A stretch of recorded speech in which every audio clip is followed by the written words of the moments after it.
Good afternoon. I've been doing a lot of reflecting over the last several months.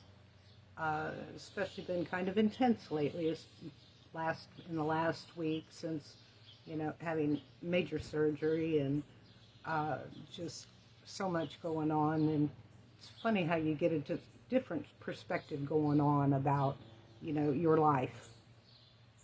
And there's a memory that I have that goes back nearly 30 years. It's been buried. I've not talked about it, honestly, with even my closest family members. And I feel the need now to talk about it because there's just, in this day and age, in this time that we are in right now, I think it's important to share this story. Now, I realize there are people, friends of mine here on Facebook, that are going to be mortified, pissed, judgmental, and to this place and time, I'm not calling anybody out, but what we need more of is empathy, understanding, and compassion.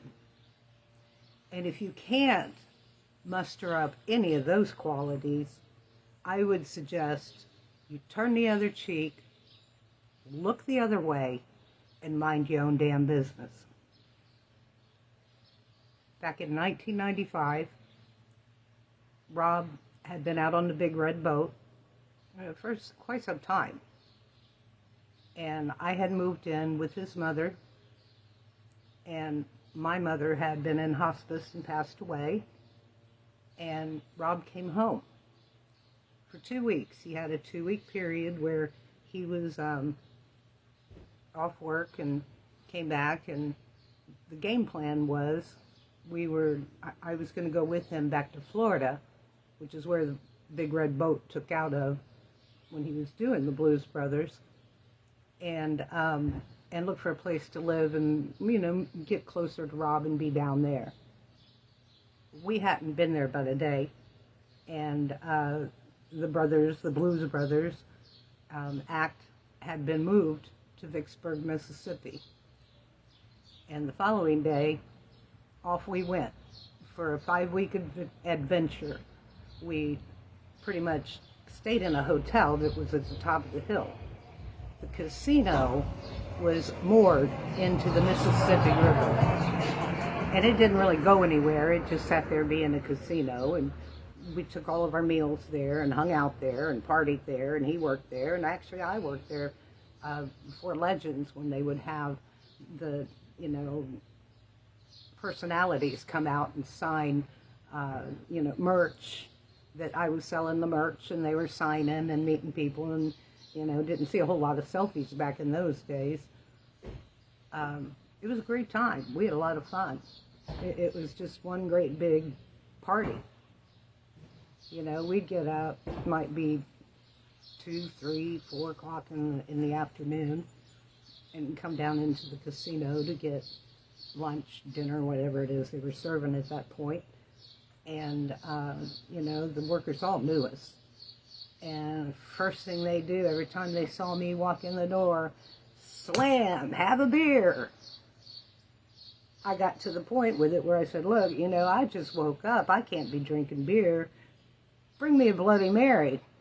Slam, every day, Bloody Mary. Yeehaw. What a party. It was a great time.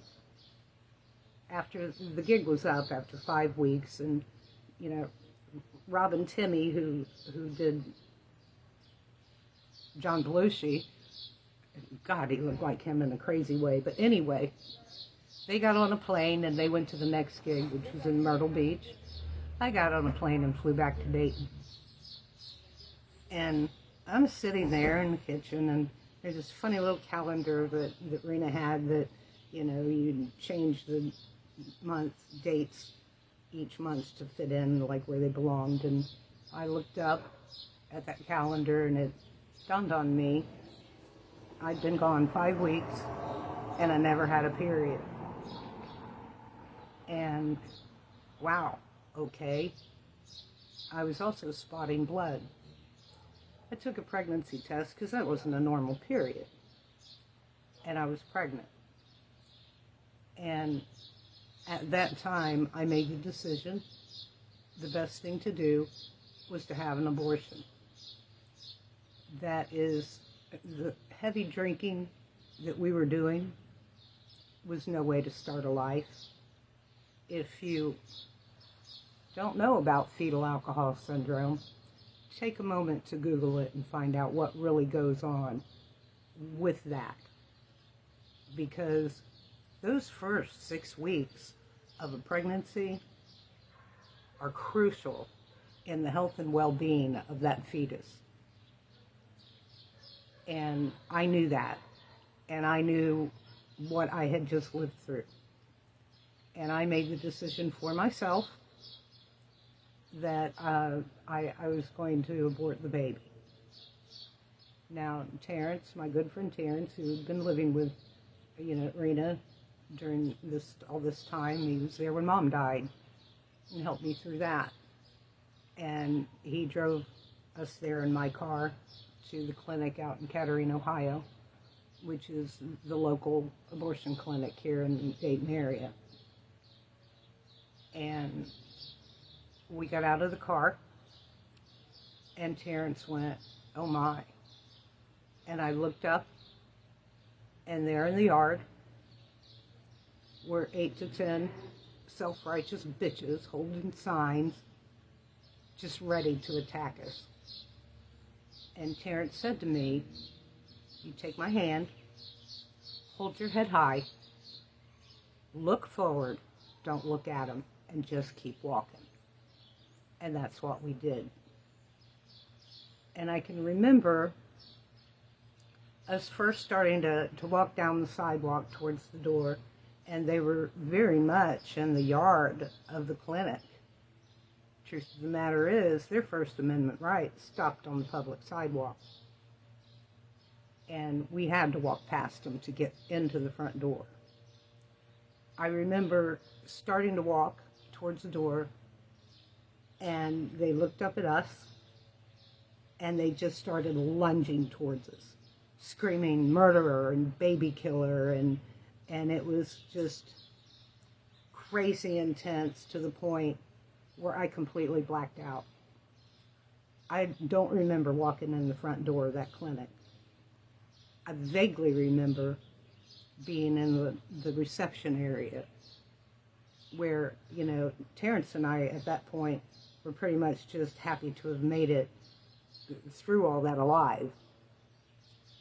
And now I look at it and I think about it and I'm like, boy, I bet they really were. There were some of them, their heads were about to freaking explode over the idea that me and Terrence are holding hands and walking into the abortion clinic, and Terrence just shining with his just creamy chocolate complexion and his braids all the way to his waist. But nonetheless, I guess that's neither here nor there. I remember standing in the reception area and Terrence saying to me, "You go keep your appointment now. I'm going to take care of things out here." And I went back and I had the consultation, as is required by law at that time. And the doctor, went through the wheel and did all that. And I was about 6-7 weeks pregnant. Means that I was pregnant before we even left Dayton. I spent the full 5 weeks partying and drinking like that and not knowing that, I had a fetus a-brewing in my belly. And I told the doctor about the way I was spotting and had been for a couple weeks. And he told me that, there's a pretty good chance I was in the early stages of a miscarriage, but there was no guarantee that that was going to continue and that, I was in the right place. So the D&C was performed. They gave me a little something to, relax me and get me through the moment. And I came back out, and I remember Terrence and I leaving from that lobby, and he was so tense, his shoulders were and just tense, and he opened the door, and you could just see the weight of the world just fall off of him, and his shoulders relaxed, and he said, "Thank God they're gone." I was so traumatized by the whole event. I said, "Who?" I didn't even in that moment. And then what, this was an hour earlier? And people need to stop and think about what it is that they are doing. Maybe you don't have anything better to do with your damn day but to stand out on a clinic lawn waiting to harass someone in a situation you have no way of understanding. You have no control over any of it. But you feel like it's your privilege to go out there and act like that. And the kicker of it is, and let's just take a moment to talk about fetal alcohol syndrome. Because this is what I was facing of dealing with the rest of my life, is having a child that was going to be severely disabled. My friend Sam and I were talking about this just yesterday evening. She spends a lot of volunteer time at homeless shelters here in Dayton. And she said that right now, the homeless shelters are full up of young adults with fetal alcohol syndrome. A lot of them are in wheelchairs, barely able to take care of themselves. And they're basically the lost children, the unwanted children, the children that nobody knew how to deal with or what to deal with, and therefore there they are. Once they become adults, yon-yo. You know, my daughter has a friend who is in a wheelchair and has fetal alcohol syndrome, and I think he's in his 20s. He lives with his grandmother, and she basically sees him as a monthly disability check coming in. He spends the majority of his time in his room when he's not in a mental health facility and trying to work through his own issues. And you ask yourself, what's going to happen to that kid if something happens to the grandmother? And those judgmental bitches out there on the lawn, do you think any one of them would take in any of these homeless kids in wheelchairs with serious issues, medical and mental, because of how they came into this world? They didn't ask for that. But in some ways, y'all seem to think you've got the privilege to make that decision for someone else and then let them deal with it. And for the love of God, have a problem again with them being cared for by the state or the federal government through a disability check or, you know, food stamps or whatever the hell, health care. And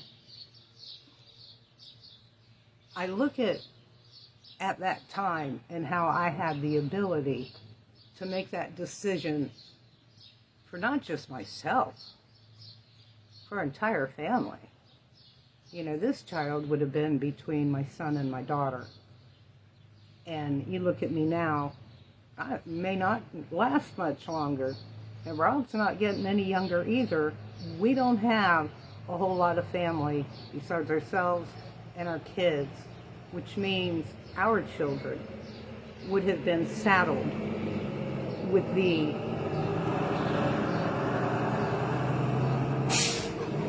this child, this now grown adult. Child would be 28 years old right now. Would he have had problems, she, from the fetal alcohol syndrome? well, it's kind of hard to say, but it didn't look so good.